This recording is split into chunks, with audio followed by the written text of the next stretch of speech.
Қайырлы күн достар, сіздермен мен Саяна. Бүгін өте дәмді әрі қарапайым сникерс пирогын жасайтын боламыз.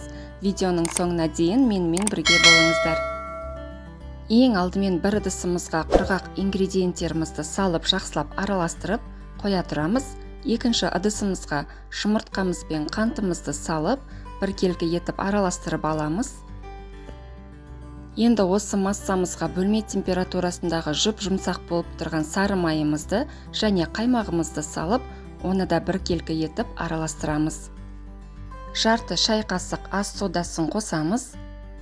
Енді біз екі массаны біріктіреміз, яғни осы массамызға құрғақ ингредиенттерімізді салып, қолымыздың көмегімен қамыр илеп аламыз. Біздің қамырымыз дайын болды, енді салмасын жасаймыз. Ол үшін термостабилді қайнатылған сгущенка немесе деп сгущенкасын қолданамыз. Оған тұздалған арахисті қосып, екеуін жақсылап біріктіреміз. Қамырымызды бірі үлкендеу, бірі кішірек екі бөлікке бөліп аламыз. Кішірек бөлігін қоя тұрып, үлкендеу бөлігін аздаған ұнның көмегімен оқтаумен жайып аламыз.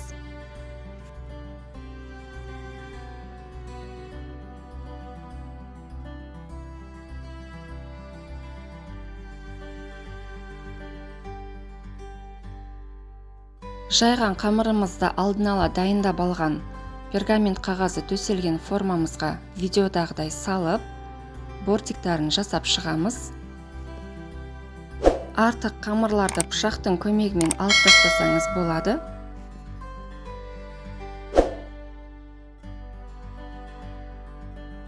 Енді осы қамырымыздың үстіне салмасын салып, біркелкі етіп жайып шығамыз.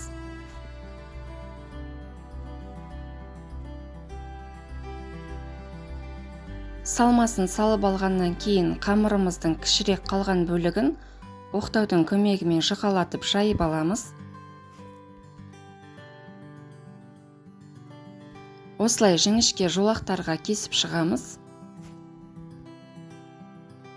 Енді осы жолақтармен пирогымыздың үстін торкөз жасап сәндеп шығамыз.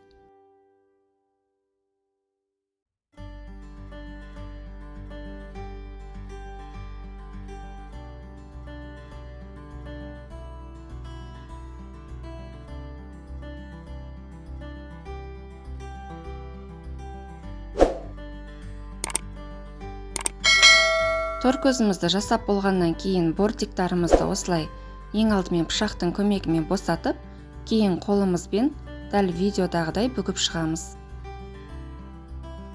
Пирогымызды 180 градус қызып тұрған пеште 30 минут пісіреміз. Пісіп шыққан пирогымызды толықтай суытып, қалауыңызға қарай әрлеуге болады, және жер алдында кемі 2 сағат тоңазытқышқа қойсаңыз, өте дәмді болып шығады. Осымен біздің сникерс пирогымыз дайын. Міндетті түрде осы рецептпен жасап көріңіздер. Рецепт ұнаса, лайк басып, каналыма тіркелуді ұмытпаңыздар. Астарыңыз дәмді болсын.